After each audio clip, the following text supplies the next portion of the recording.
Meet Slaughter. You know what they say about these dudes? They all got rhythm. Jim Brown is Slaughter. Welcome to the party. Well, I hope you're better with that knife than you were with that big black car. So I'm gonna jam it up your... It's not only his name, it's his business. I'm gonna lay this on you one time, baby. I'm gonna kill him. And anybody else that gets in my way. Cameron Mitchell is the man. Who the hell do you think you are? Rip Torn is the mob. You're beautiful, Mario. But you're slow. I run this operation. You're too stupid to know it. Stella Stevens is the girl. Are you disappointed? No. That's good. To my health. You want him, don't you? Yes. Yes, I want him! They all wanted Slaughter, and they all got him. Jim Brown is Slaughter. Baddest cat that ever walked the earth.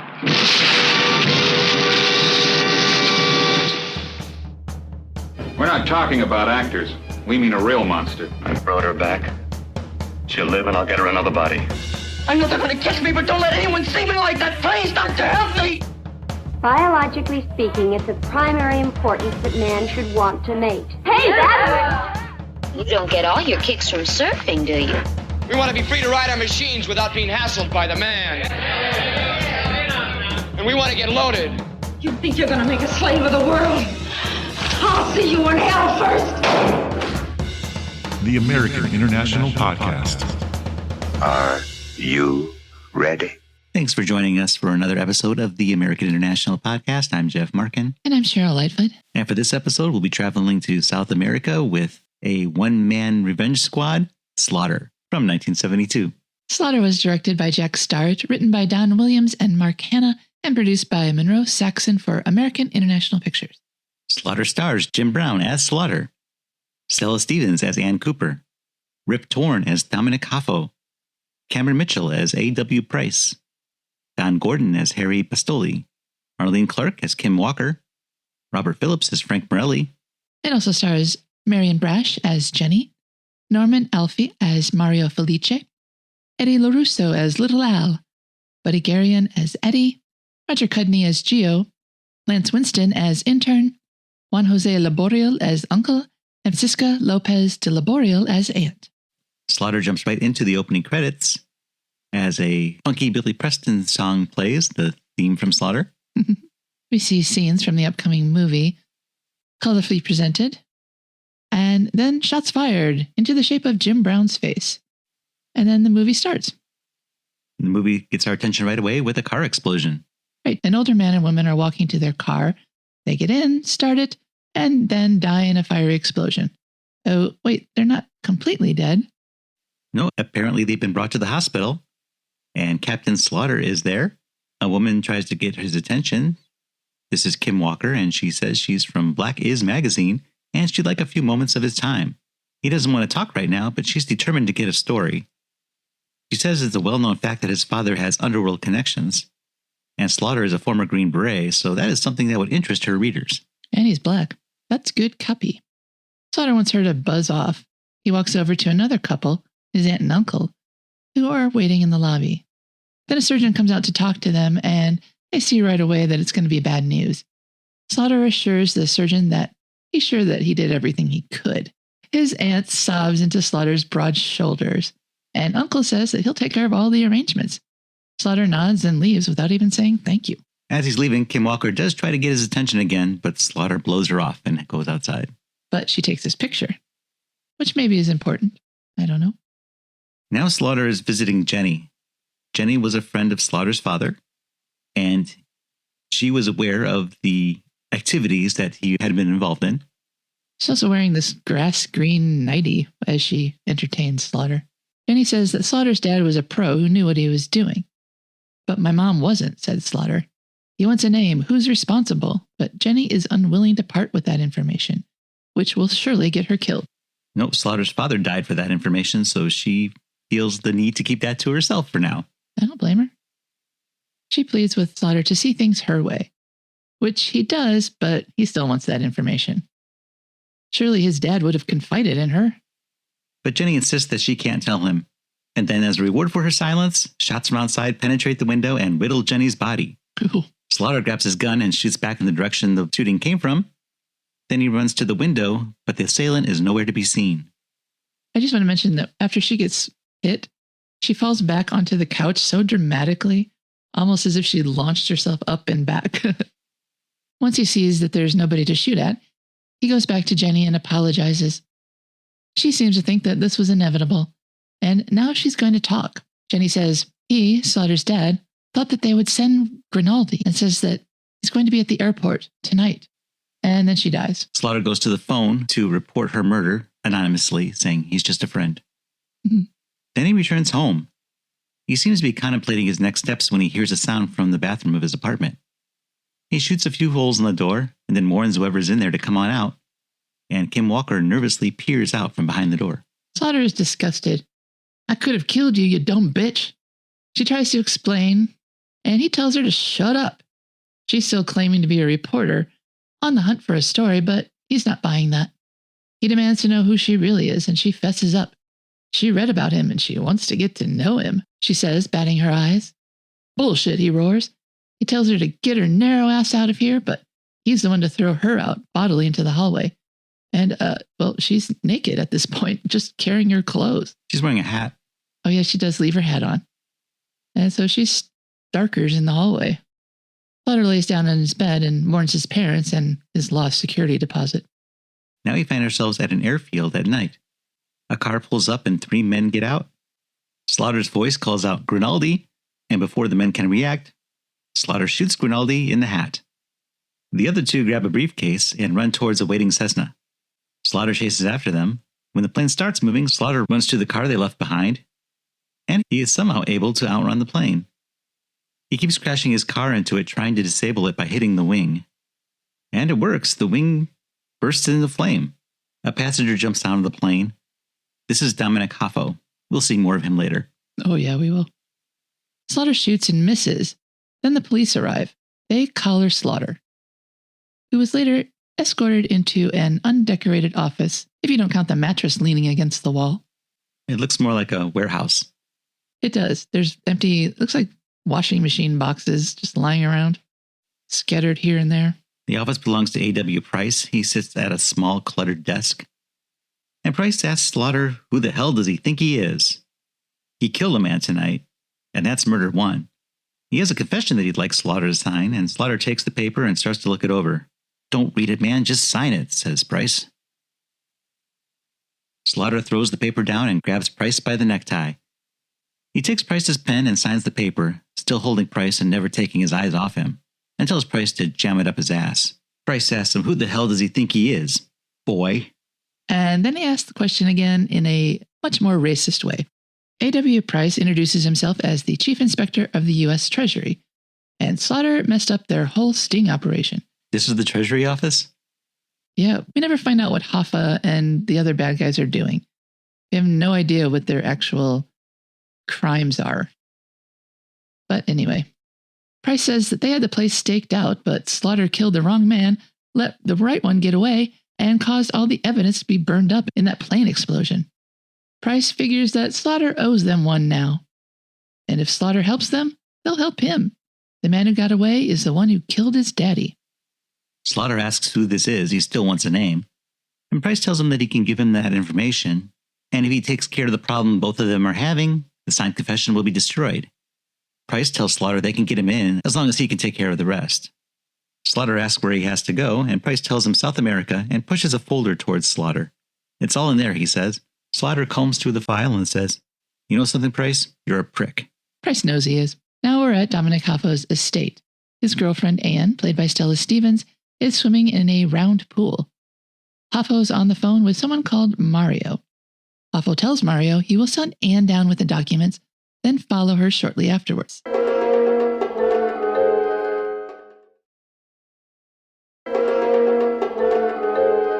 And now we find ourselves outside the Aeropuerto de la Ciudad, somewhere in South America.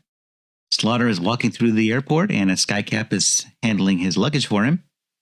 They go outside to the curb and a car pulls up and the driver says, "Get in, Slaughter." And we recognize the driver as Kim Walker. Slaughter appears to be pondering whether or not this is a good idea. Slaughter seems to have accepted the ride because the next thing we see is the two of them in the car together. Slaughter asks Kim, "So you and Price are working together?" She says yes, and he says this does not surprise him. Kim tells Slaughter that she can get him a partner, codename Marcus. Slaughter says, "Oh no, he works alone." But Kim tells him that he'll do what he's told, and Slaughter is amused that this thought was even presented to him. Kim says the local government is in on this with them, so Slaughter needs to not shoot everyone he sees. They pull up at a hotel with a very violent pool. It's just churning for no apparent reason. Slaughter gets out of the car and tells Kim that if the man he's looking for is here, he's going to kill him and anyone else that gets in his way. Then, in a thrilling sequence, Slaughter goes to the reservation desk and checks into room 614. Never a dull moment with this guy. He's at the Casino Royale. Once he has his key, we see him walking down a huge hallway to his room. He opens the door, goes inside, and finds that there's somebody there waiting for him. Slaughter instantly runs over to him and slugs him, sending him into a bric-a-brac shelf and totally destroying it. The guy did say hi, but Slaughter is the type to hit first and ask questions later. Slaughter isn't going to give this man a chance to fight back. He goes after him again, and the two of them tumble out the window and land in the swimming pool. The man tells him that he's Harry Bastoli, but Slaughter punches him in the face again. Harry comes back up from the water, only to receive another punch in the face. Harry shouts out Marcus, and Slaughter stops his onslaught. "Now that's the password, baby," he says. "Now they can be friends." Yep, he was going to kill him if that password hadn't been uttered. The two men, now partners, are dining al fresco by a different pool. This hotel has a lot of pools. Harry tells Slaughter, who's holding a computer punch card, that the whole organization of bad guys is now one giant computer, meaning names, dollar amounts, and everything else is all stored on one of those room-sized beasts. Slaughter marvels that his family was killed for a punch card. Harry says no, his pops found out something big and secret, like the location of this computer, supplies Slaughter. And we are never going to find out any more about this organization than that. There's a computer, and it's got stuff on it. Slaughter asks Harry who the number one guy of this organization is, and Harry tells him it's Mario Felice, but killing people isn't Mario's style. The one to watch out for is Dominic Hoffo. Felice is number one. But Slaughter's happy because this gives Slaughter two possibilities. Harry also tells Slaughter that the rumor is Hoffo's trying to get rid of Felice. Now we're watching a car drive through the countryside. It soon pulls up to a ranch. Horses are clip-clopping everywhere. Anne gets out of the car and she's escorted to see Mario Felice. She's carrying a briefcase. She tells him she brought her shipment and he invites her to sit, have a drink, and watch him eat. Felice asks Anne about her man, Dominic. Anne says he's fine and will be coming in on the next plane. He tells her that Dominic is a very ambitious man, and that must be very exciting for her. Marion also says that Hoffo reminds him of his younger self before he learned that force was not the solution to all problems.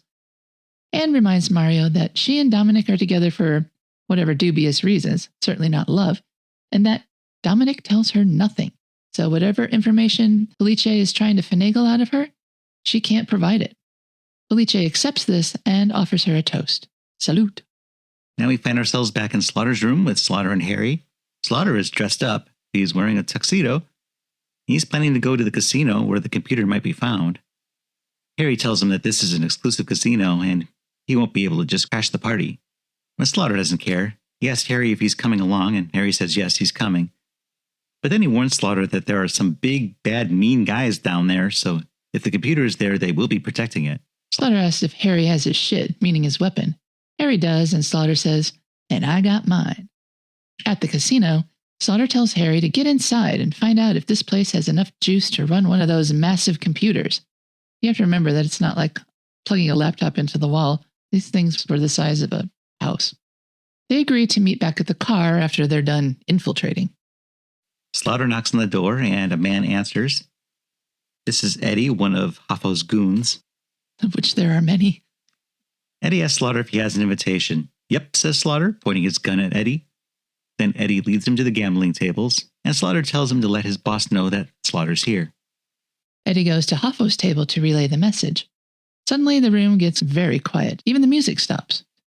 Anne, who is sitting with Hoffo, takes particular notice of Slaughter, who walks up to the roulette wheel. Hoffo tells Eddie to get Mario, and Eddie scuttles off, as Hoffo gives Slaughter the stink eye. Slaughter looks over where Anne is sitting, and their eyes meet. Slaughter puts some money on the roulette wheel table, and then everyone just resumes gambling, and the music starts up again. We go back outside where we see Harry has just scaled the side of the garden wall with a grappling hook and a rope, only to discover that there was a ladder attached and he could have used that instead. We go back inside and Hoffo has noticed that Anne has been eyeballing Slaughter. He asks her what she's looking at. A handsome man, she says. As for Slaughter, he's moved away from the roulette table and is now playing blackjack. Then we go back with Harry. He's lowering himself into the building and he ends up entering the casino's chapel. Okay. Where he's startled by the crucifix. Yeah, there's a fisheye view of Jesus hanging from the cross. This is the second time we've seen a shot using a fisheye lens, and not the last by any measure. Harry makes his way out into the hallway, and he ducks into the shadows as someone walks by. Then Harry goes into another room. This room has a refrigerator and the electrical box he's looking for. He starts to examine it, but someone comes in and switches on the light. Harry ducks behind that refrigerator door. As the newcomer opens it, it's a waiter who opens the refrigerator door and takes out a tray of canapes. Harry stays hidden until the man leaves and shuts the light off. Then he goes to the fridge and helps himself to a snack. Back at the gambling tables, Felice has come in. He sits with Slaughter. He takes over for the dealer at the blackjack table. And in coded language, Slaughter tells Mario that he's there on business and for as long as it takes to complete that business. Mario flips over his hand and says 21 while smirking. Then Slaughter pulls the computer punch card out of his jacket and sets it down with his ace and queen. Blackjack, says Slaughter. Mario calls Slaughter a lucky man. Slaughter pushes all his chips towards Felice, saying, I'm at the Camino Real, and then he goes to leave. As he goes, Dominic Hoffo stops Slaughter to tell him that they don't want his kind here. What kind is that, my brother? Asks Slaughter. But Hoffo has no answer. Slaughter walks over to where Anne is sitting, and they exchange smiles. From across the room, Mario tells Hoffo to keep cool, because it was his hot-headedness that brought Slaughter here in the first place. Slaughter looks back at Anne and leaves. It's really funny when he's leaving, there's a second doorman, not Eddie, who tries to shut the door on him, and Slaughter just pushes the door back open so he can get that one last look at everybody. It's really funny. In the car, Harry says that there's not enough juice in that house to run a computer. Tough luck, says Slaughter. Slaughter says he didn't learn much, but Mario definitely reacted when he laid down that punch card. Harry wants to know their next move. Slaughter says, call Price. I set my trap. You do what you have to do. Slaughter's cool upsets Harry, who angrily calls him weird. Harry's upset that Slaughter's trap is tantamount to them asking to get killed. The next day, Mario is readying to play polo, and Dominic Hoffo was there as well, and they're discussing the events of the night before. It's obvious that Slaughter knows what's going on. Hoffo thinks that they should put a hit on him, but Mario doesn't pay Dominic to think. Nope, that's what gets him in trouble. But he wants to know what Slaughter knows. He says that there's a right time to kill, and this isn't it. He's trying to make this a teaching moment for Hoffo. Then Mario mounts his horse. Anne comes up and apologizes for being late. Mario tells her she's just in time. He would like her to get to know Slaughter better. He's obviously attracted to her. And this is something that she's willing and able to do, and so she accepts the challenge while looking directly at Dominic. Dominic says that if he lays a finger on her, he'll chop off Slaughter's balls. Mario tells Hoffo he'll do no such thing. He won't do a thing about Slaughter until Mario tells him to. Then Mario rides off on his horse. Unfortunately, leaving Hoffo and Anne alone, Hoffo gets violent with Anne and she yells at him. She's just doing what Felice asked of her. Elsewhere on the ranch, we hear the whirring of a computer processor, one that's approximately the size of a house. A white lab-coated man walks towards the room the sound is coming from, and then Hoffo and two of his thugs, Frank and Little Al, are there. Hoffo gives the man a stack of punch cards to, quote, microfilm. The man reaches in his pocket and pulls out what looks like a black poker chip. He hands it to Hoffo, who tosses it to Frank, who looks it over. Whatever this is, it's not enough for Hoffo. They are showing reluctance to continue following Dominic's demands because they're worried that Felice will find out. The man in the lab coat, whose name is Gio, says he's scared, so Dominic is going to let him quit. Hoffo motions to Frank, who pulls a sawed-off shotgun from his pants, and starts to load it. Gio gets the picture and starts backing away. Then he runs, but the other door in the courtyard is locked. Frank hands the shotgun to little Al, who hesitates until Frank pulls out another gun and holds it to Al's head. Al has no choice now but to shoot Gio in the back while standing off somewhere to the side.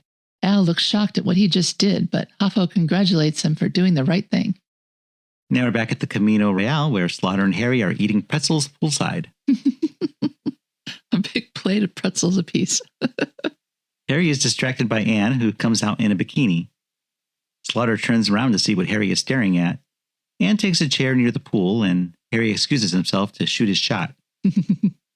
He awkwardly approaches her and gets her to admit that she's alone. He asks her if she's free to join him for dinner or something, but she tells him she's busy for dinner or something. Then she excuses herself and walks over to Slaughter's table. Hi, she says. He invites her to have a seat, and then he proposes a toast to his own health. As their glasses clink, we see Hoffo glowering at them from a balcony overlooking the pool. Slaughter says, "So they sent you." Anne agrees and asks if he's disappointed. "On the contrary," Slaughter says. And then we see where Harry went off to. He's trying to hit on some of the women too young for him, sitting by the pool. But one of them says that she has no English and leaves. Kim Walker is watching from the pool, and she starts heckling Harry's game, and he accuses her of being priced in drag. She laughs at this and swims off. And now upstairs, Slaughter and Anne have proceeded directly to bed. They did not pass go. They make sweet, sweet love for quite a while. It's actually a very tender scene, set to some of the worst music in this entire movie. Now we're in Harry's room, and Kim is there with him. They're arguing about how the case is being handled. Kim doesn't think it was a good idea for Harry to have gone directly to the casino. Harry says he likes Slaughter's style, and Kim says that Slaughter's style is going to get people killed. But Harry thinks that's better than sitting around the swimming pool all day. And now we jump straight to night, where Slaughter is walking down a dark street that is completely deserted and whistling. Frank and another one of Hoffo's goons are surveilling Slaughter from their car. Frank says that they all have rhythm, meaning Slaughter, who's black, or so they say. Then he starts the car and tries to run Slaughter over. Slaughter runs and is no longer whistling.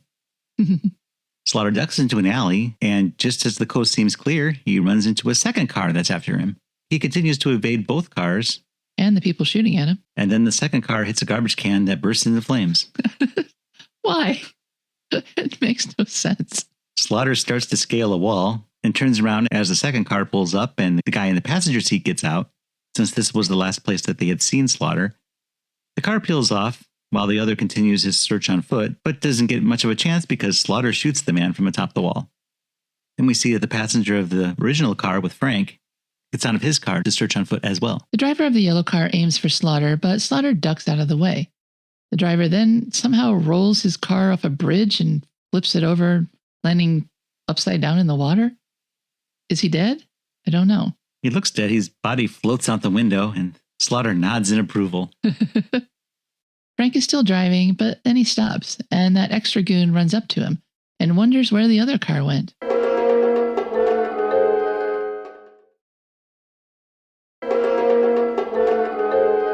Now he found out where Slaughter was headed before he was interrupted and chased by those cars. He goes into the Camino Real and up the stairs to the cantina, where he's meeting with Anne, who's waiting for him at a table. She says hello, and he sits without saying a word. She asks what his deal is, and he says, "You don't know?" She doesn't.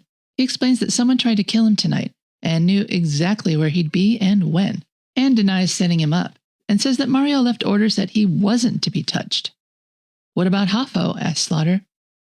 Anne says, "Let's not do this then," and goes to leave, but Slaughter grabs her arm and tells her to sit down, Mama, drawing looks from all the other customers.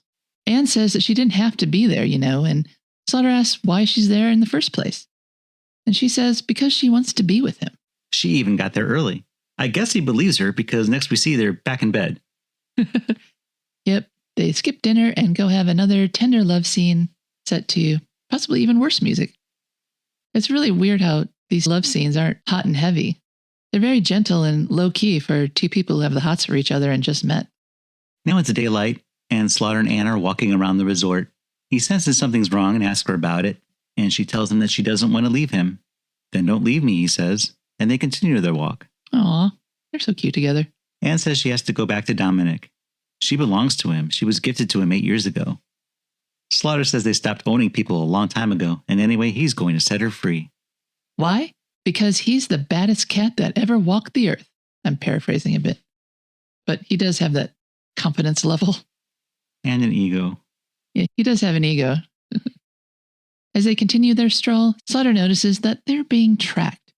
He shoves Anne behind some bushes and then goes after the goons that are following him. He punches one and chases another one up and down some stairs. Then he ends up on the roof of the hotel. Frank and 2 other goons are there. Frank has a knife. Slaughter recognizes him as the driver of that black car from the night before. I'm sure he had a chance to get a good look at him. Slaughter removes his shirt. Slaughter hopes that Frank is better at knifing people than he is at vehicular manslaughter, and then promises to jam that knife up his ass. So on the roof of this hotel, it's Slaughter versus these 3 guys.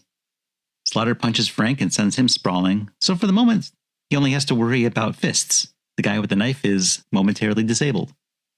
Slaughter picks up one of the guys and throws him over the side of the building, but by now Frank has recovered and comes at him with the knife. But Slaughter punches him again and sends Frank flying down the stairs. Then Slaughter picks up the 3rd goon and throws him into the churning pool in the parking lot below. And that man does not emerge from the pool. And now we are in Mario Felice's office, where little Al is confessing to Mario about killing Gio.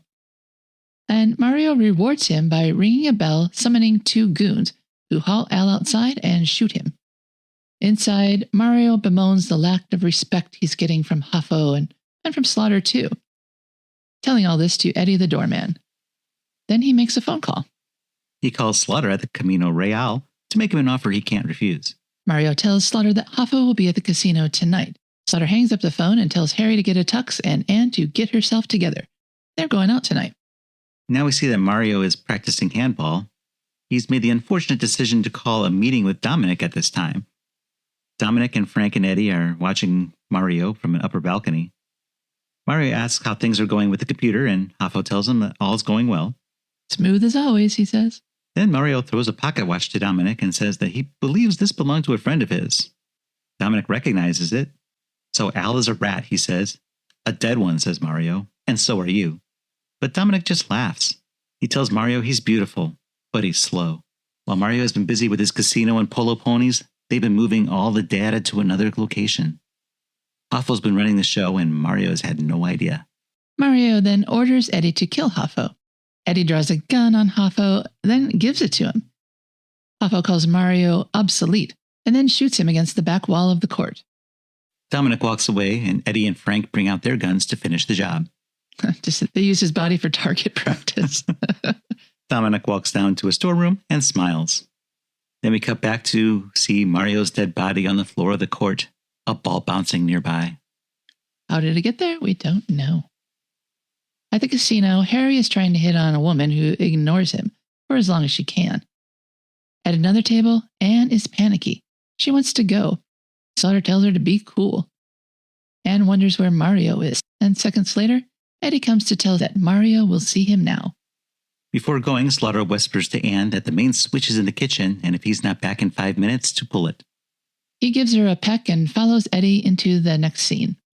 But first we see at Harry's table, he's joined by Frank, who pretends to be just a gambler, because Harry doesn't recognize him. There was an empty seat available because Harry keeps driving away all the women. We see Slaughter going down a hallway to the office, and then back at the casino, we see Frank and Harry making inane small talk about where Harry has been, including Chicago. Slaughter and Eddie reach Mario's office. Eddie opens the door and motions for Slaughter to enter. It appears Mario is seated at the desk. The lights are dim, but we see a curly-haired man sitting there. Slaughter sighs, then pushes Eddie into the room. Eddie cries out, "Don't shoot!" as Dominic shoots at the first person to enter the room. Eddie sprawls over Mario's desk and into what we think is Mario's body, but it's just a dummy. Slaughter takes off as Hoffo curses his bad luck. Back in the gambling tables, we watch Anne leave her table to go flip that switch. Over with Harry, Frank also stands up as if to leave, then puts Harry in a chokehold as the other patrons look on, kind of bored. As Harry is slipping into unconsciousness, Frank tells him to say hello to his friends in Dallas. and then the doors burst open. Slaughter runs into the room with his gun drawn. He runs across tables and flips tables, and a shootout occurs. Some people flee, a few try to get hold of some of the abandoned cash, and the lights go out. So Anne has found that switch. Mm-hmm. Thanks, Anne. Harry and Slaughter shoot their way outside across the courtyard to the getaway car, which is being driven by Anne. Yes, they arranged that when we weren't listening to them. They speed off as Frank surveys the carnage. He goes inside and sees an injured man who he promptly kicks. Then Frank goes back to Dominic. The phone rings. Dominic tells the caller that Mr. Felice was like a father to him, but when Dominic found out he was making a deal with the government, he had to be stopped. So not to worry, it will be business as usual around there. You forgot the part where he tosses that dummy of Mario aside. That's when I first realized it was a dummy. After hanging up, Hoffo tells Frank to get Slaughter, then changes his mind. He wants to get Slaughter by himself and tells Frank to bring Anne to him. Frank asks how he wants her. Alive, says Dominic. Now we're back at Slaughter's room, and Anne is showering. She towels off and goes into the main room where Frank is waiting. Dominic wants you back, he says. He misses you. I can see why. He tells her to get dressed. They've got to go. Yeah, there's quite a bit of ogling there. Slaughter and Harry return to their suite and see that there's no sign of Anne except for her towel on the floor. So Slaughter knows that something is wrong. In the next scene, Kim is telling Slaughter to not go chasing after Hoffo. Price is on his way, and he's almost there. But now Slaughter has two reasons to go after Hoffo. Harry realizes there's no stopping him, so even though Price is the one who signs his paychecks, he volunteers to come with. And Slaughter says, okay, man. They leave. Kim calls out to Harry since he's going rogue, but Harry waves her off, telling her to wait for Price. Harry and Slaughter go upstairs to their portable armory to prepare. Yeah, that's what was in Slaughter's luggage, not clothes. And now we're back at the casino where Frank is bringing Anne to Hoffo, who's on the phone once again explaining the data move. And now Kim is outside as Price's car drives up. She leans in through the window and scolds Price for being late, but then consoles him when he moans about the computers being moved. Oh no, all that IBM stuff, she says, and that's probably the most information we've gotten about these stupid computers. Kim tells Price that Harry and Slaughter went after Hoffo. Price says they'll get themselves killed, then tells Kim to get in the car. Now we're back with Dominic Hoffo, and he's not looking his best these days. His shirt is untucked, his hair's a mess, he's drinking, but at least Anna's there with him, so he can attack her. He forcibly kisses her and throws her down on a desk. You want him, don't you? He says, slapping her. Yes, I want him, she says, and she punches him in the nose. He grabs her and slaps her again, sending her to the floor, where he starts kicking her mercilessly. And then we see Harry and Slaughter blasting their way into the casino compound, dispatching many a goon on the way in. There are a lot of goons to dispatch. And though Harry is standing in the center of this courtyard, with people all around him firing at him, he is never hit. Also on hand are Frank and Hoffo. Everyone takes turns seeking cover and trying to get a shot in. There's a moment when Slaughter finds himself face to face with one of the goons, but he's out of ammo. So he knocks the guy out with the butt of his gun, then takes that moment of peace to reload. Eventually, Harry and Slaughter make their way inside, where they find Anne unconscious on the floor. Slaughter asks Harry to take care of her. There's something he's got to do. He runs outside where he sees Hoffo speeding away in a car. While helping Anne get up, Harry hears a noise. It's Frank. Frank's outside and accidentally scores an own goal when he kills one of his coworkers. Oops. Harry silently creeps out of the office, gun drawn.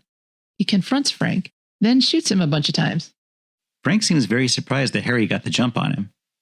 Harry tells Frank to say hello to his friends in Dallas. Now several police cars arrive, as do Price and Kim Walker. Elsewhere, Hoffo is still trying to get away via automobile, but Slaughter is managing to keep up with him. He knows how to outrun a plane in a car, so this is nothing. They drive through a village where a woman is forced to abandon hanging her laundry to drag her baby away from the path of the oncoming cars. Slaughter runs Hoffo off an embankment. Finally. Hoffo's laying bloody in the car and gas is leaking, and Slaughter gets out to see the extent of the damage. Get me out of here, huh? Says Hoffo. Slaughter asks him who killed his family. And Hoffo admits that it was him. I did that. I make a lot of hits. I'm good at it. Now get me out of here, huh? Slaughter doesn't respond. Hoffo turns up the charm by calling him a stinking N-word, so Slaughter helps him out by shooting the gas tank, which naturally explodes. Hoffo screams in fear and agony, and Slaughter gets into his car driving away listening to his own theme song. And that's the end.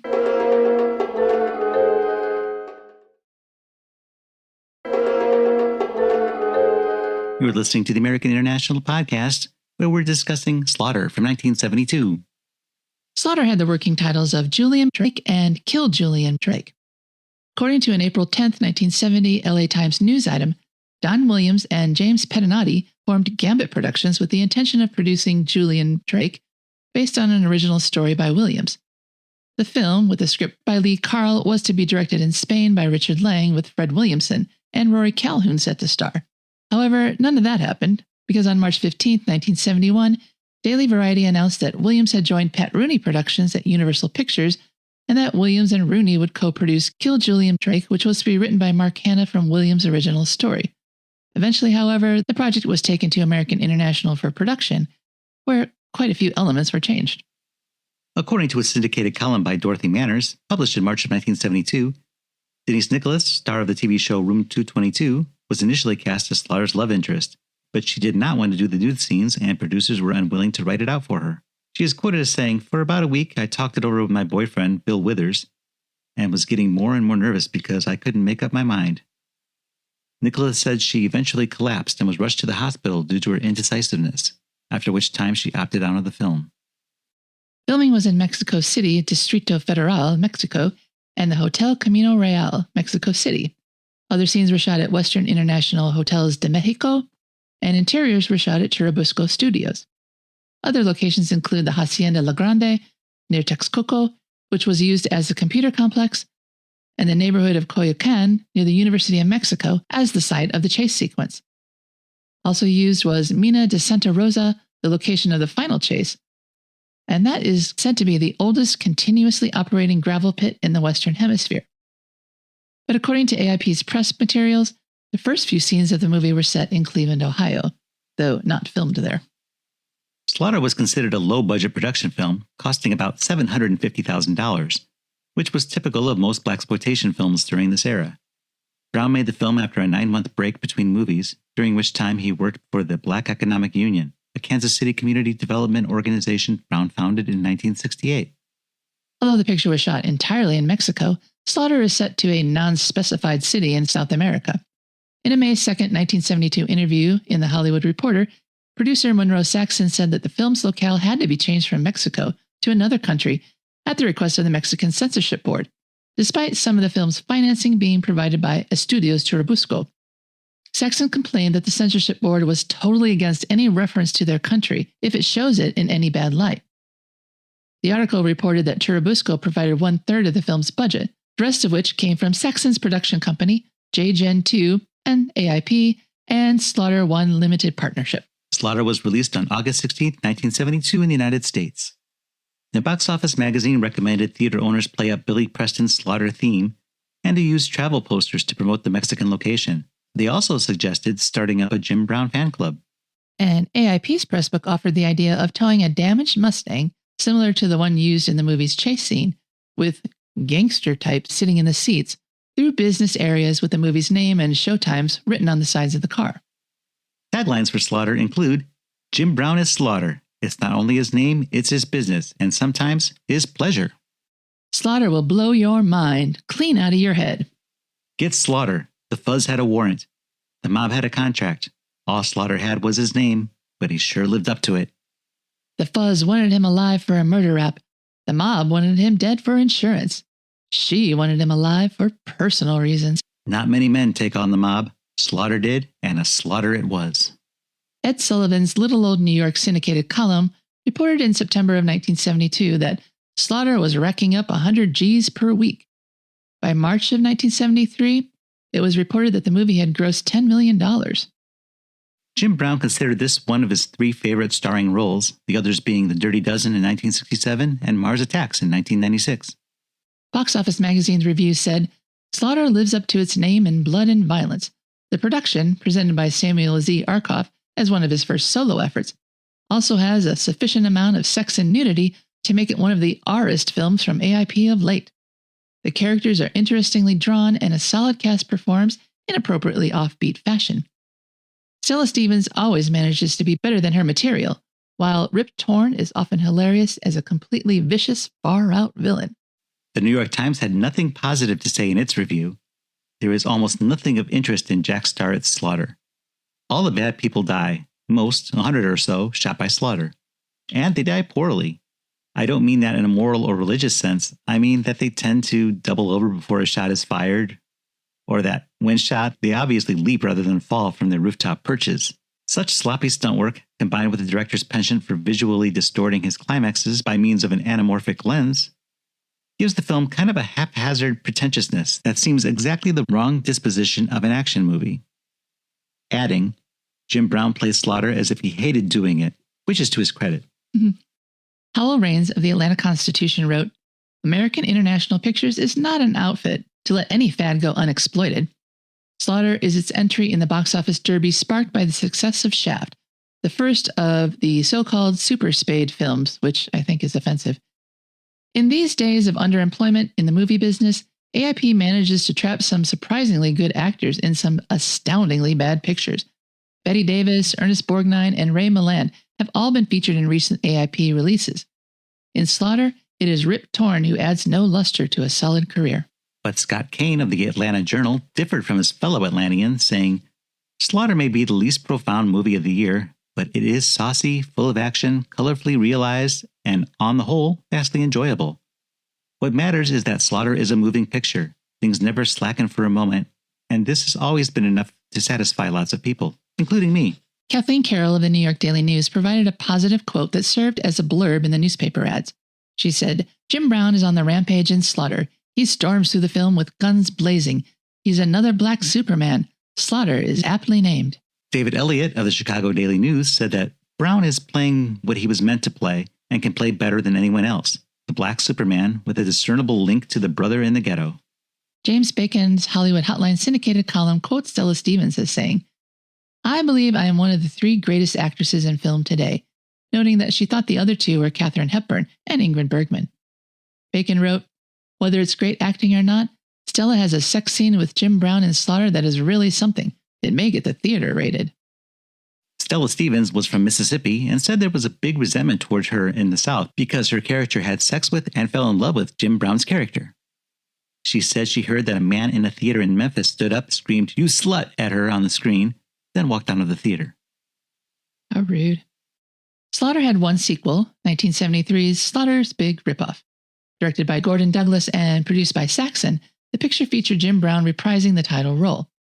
Although Sachson stated in a May 1972 Hollywood Reporter article that he was considering basing a television series on the character with Brown as the star, it never came to be. In April of 1972, writer Christopher Graham sued AIP, production executive Sally Pearl, Sachson, J. Gen 2, Hanna, and Williams, claiming breach of contract and plagiarism.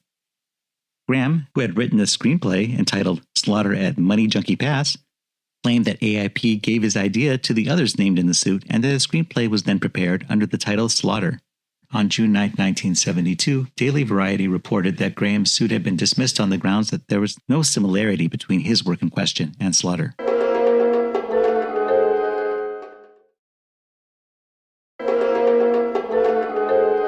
Well, Cheryl, the contemporary reviews we dug up don't seem to really praise the movie, but they didn't really think it was all that bad either. They seemed pretty middling. Except for the New York Times one. They didn't like it at all. This movie is flawed in a lot of ways. I think its biggest flaw is that it's really hard to be invested in the character. In Slaughter? Yeah. Yeah, he does play everything very close to the vest. Well, it's kind of a revenge story. He wants to get the guy who killed his parents. Mm-hmm. But it's not like Coffee, who we're rooting for the whole time because we know why she's doing it. We meet her sister, who she's avenging. Right. And this, we saw his parents blew up, but we didn't know who they were. We're not attached to them. We don't really know much about them, except that the reason it happened is because his father was involved in some nefarious things. Right. So this is kind of to be expected when you do business with the mob. Unfortunately, we don't know what this business is. We have no information on this. It just says that there's these gangsters and they put all their information on computers. And that's what the U.S. Treasury wants to find out is what's on these computers. So is their big thing tax evasion? Is that why they're after these guys? I don't know. Why does all this take place in South America? I don't know. As we mentioned, it wasn't meant to take place in South America. And there's all kinds of things you can tell were dubbed in later. Oh, right. Like there's names. Mario Felice's name, for one. Right. When Harry gives Mario Felice's name to Slaughter the first time, it's obviously done in ADR. Twice. And I have to wonder, did they change the character's name? Did they change the plot of the character by giving him the name of Felice instead of somebody else? Maybe they got somebody who couldn't not do his impersonation of Marlon Brando in The Godfather, and so they had to account for that by giving him an Italian name. I don't know. The whole essence of this movie, if you really look into it, it's very thin. There's not a lot of information, and a lot of the stuff that happens, it's like they're shorthanding everything. Everything happens really fast. He finds the guy, he shoots a guy, and then he gets caught up by the U.S. government and set on a revenge mission for them. But they don't really want him to do the things that he wants to do, even though they know that's what he's going to do. I don't know. It just doesn't hold together plot-wise. Well, I think this was intended to be AIP's version of Shaft. Yeah. Which came out a year prior. But I don't think they had the right screenplay. No. The character of Slaughter is big-headed, pig-headed, and as I said, he's got a huge ego, and we don't really see a reason for him to think he's all that. Well, he's in the Green Berets. Well, lots of guys were. Well, maybe they all have big egos. I don't know. I still found him likable, but we don't really know him. So it's a very superficial liking. I can see what Stella Stevens as Anne saw in him, and he saw in her. It's just sort of physical attraction. But when they play off those scenes, it comes across as they just instantly fell in love. And that's not really believable. No, and going back to compare him to Shaft, Shaft is one bad mother. Shut your mouth. And we don't really see anything like that from Slaughter. He's a bad guy because he acts like a bad guy. Not a bad guy, but a bad guy. Oh, yeah. He's bad.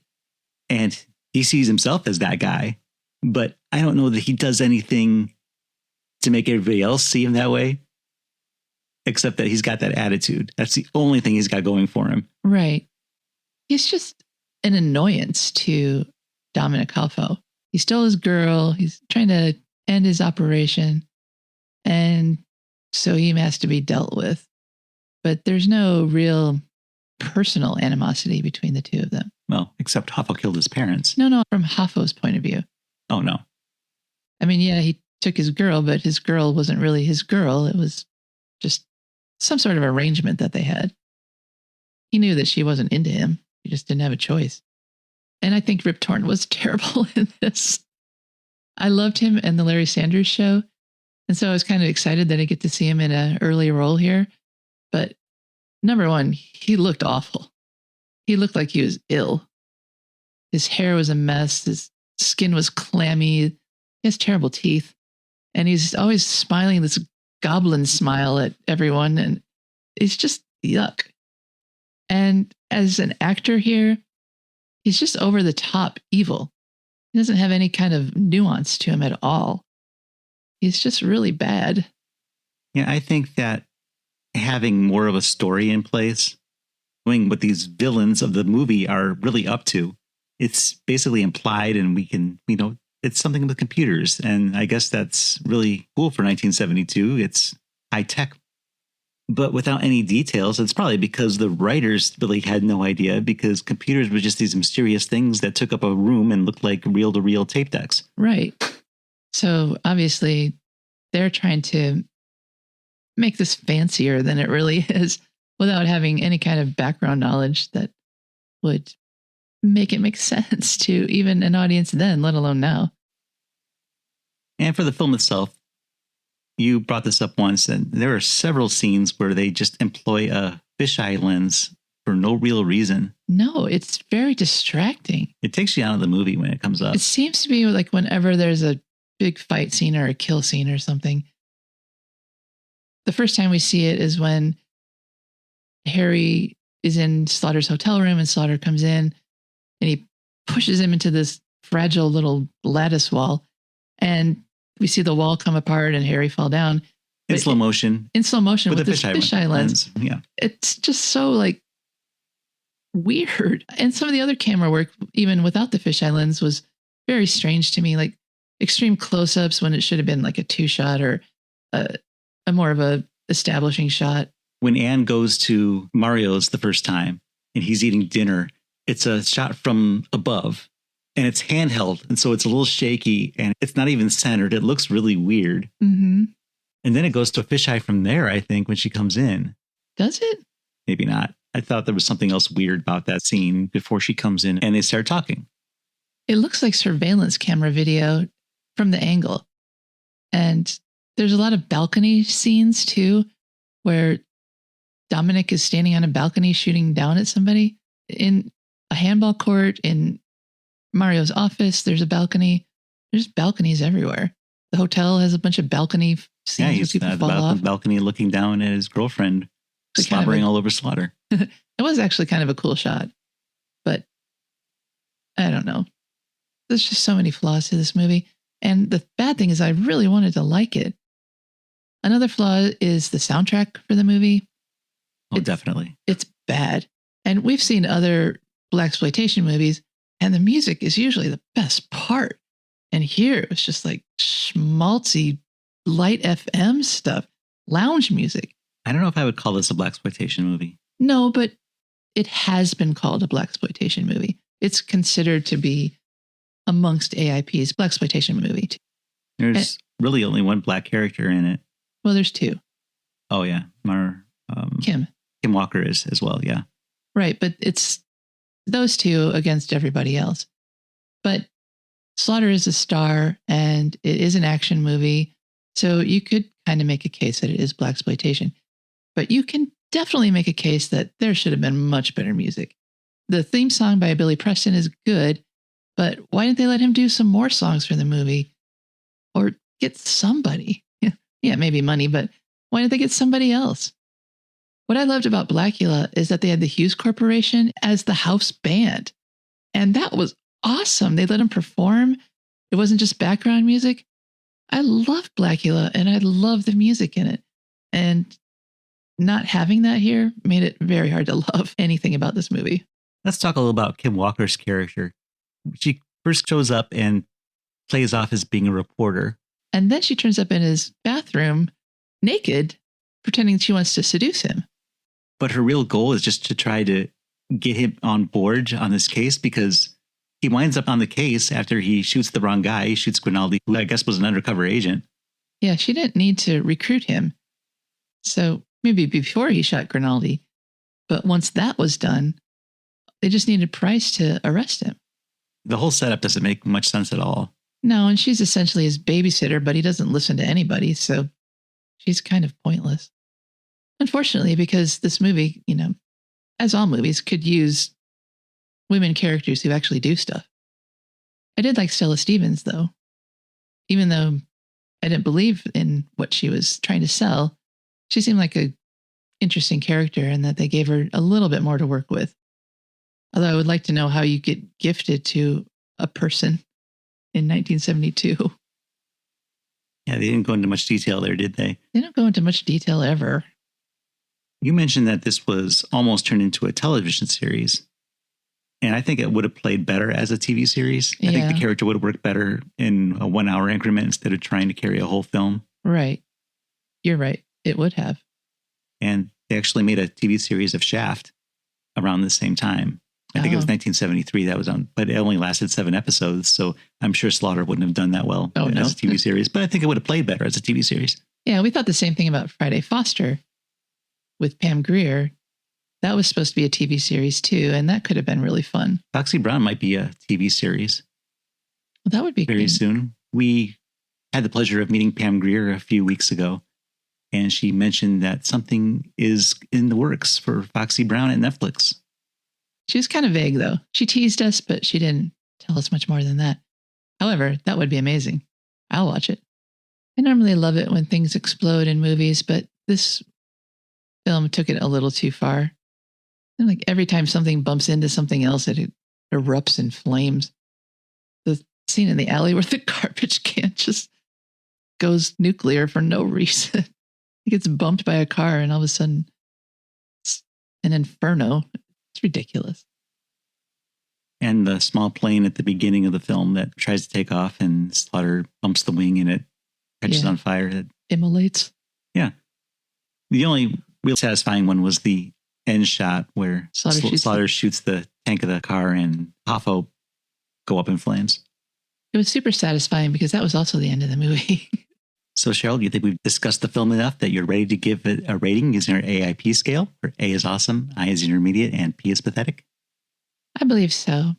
I'd first like to say that I really like Jim Brown as an actor, and I think that the material wasn't here for him. He did as well as he could with what he had, and I'm looking forward to seeing Slaughter's big ripoff because I've heard that's better, and maybe we'll see him with a better script and be able to enjoy his character more. I really wanted to like the movie. I really wanted to enjoy him in it. I was looking forward to this one, and I ended up kind of disappointed. I don't think it was as bad the second time around as I did the first time around, where it just seemed like a bunch of nonsense, shot badly and scored awfully. The second time around, I kind of got into the movie a little bit more, and I did think that had they set it up better, the relationship between Anne and Slaughter could have been really interesting. Unfortunately, they forced it on us unrealistically. I hesitate giving this the grade that I think it deserves, though, because I don't even have a reason why. I think it deserves a P for pathetic. I want to give it an I and say that, well, it's not that bad. But then when we were talking about it, we didn't really have a lot of positive things to say about it. And so I'm afraid I have to give it that P for pathetic. Maybe it's on the higher side of our 3-pronged scale, but it's not great. What do you think? I felt a little differently, actually. You did? I agree with a lot of what you said, but the second pass for me was the harder of the two. Oh. I think this movie is more enjoyable if you just watch it and go along for the ride and don't think too much on it. When we're taking these notes to the extent that we do, we're pretty much tearing the movie apart. So we have to look a lot closer than anybody should look at this film. That's just because we want to be funny. But I think if you're just watching the movie and you don't think, you can enjoy it. Is it a great movie? Absolutely not. It's pretty awful. But again, if you don't think about it, it might be at least okay. So based on that, I'm going to give it an I. I think it's more deserving, even if the movie is a huge disappointment. Well, yeah. I mean, I wanted to give it an I. I thought you hated it more than I did, honestly. I'm surprised. It's hard to give it an I, so I can definitely see where you're coming from. Yeah. I don't know. I'm always sad when a movie is much worse than I anticipated, especially when I wanted to like it. And I have liked other blaxploitation films that we've watched. You know, everything with Pam Grier is just so good. And then having this movie, which came first, it didn't really set a standard. This movie should have set a higher bar. And instead, it's a pretty low bar that subsequent movies easily got over. And it's disappointing because it wouldn't have been that hard to make this better. No, not at all. Just build up Slaughter's character a little bit. Let us know a little more about him. Make him a lot cooler to everybody else instead of just himself. That's true. He toasted to his own health. Yeah, we could have known more about him. It's always a cheap cop-out when somebody loses a loved one and that starts their hero journey. And the fact that his dad was in the mob or whatever doesn't make us that sympathetic. And he was a Green Beret. Well, what does that mean to him? How did that affect him? It just meant he knows how to shoot, basically. I think Jim Brown is capable of so much more, but they gave him nothing. Yeah, they really didn't. This script was not good. No, and then the other actors, there weren't a lot of great actors in this. The guy who played Mario Felice, this was his only role, wasn't it? Yeah. Yeah, this was his only role. And I think he just got hired because he could do the accent. Not sure he did the accent that well, but... Well, they thought he could, maybe. But yeah, he was trying to channel The Godfather and did a terrible rendition of... Via Ronald McDonald. Yeah, that curly wig, his curly hair. That's all I could think about when I was looking at him. What a lovely perm. If you are a fan of Slaughter and you want to tell us how wrong we are, the way to do that is via our website, aippod.com, where we have a contact page. And there, we also have a lot of extras from the movie that we can't talk about because they're visual. Trailers, posters, lobby cards, etc. So make sure you go there and check those out. aippod.com. So with that, we'll end another episode of the American International Podcast. This is Jeff Markin. And this is Cheryl Lightfoot. And we'll meet you at the drive-in. Follow the American International Podcast on Instagram and Letterboxd at AIP_pod and on Facebook at facebook.com/American International Podcast. The American International Podcast is produced and edited by Jeff Markin. A man whose mind is distorted by hatred. And Cheryl Lightfoot. A girl hungry for too many things.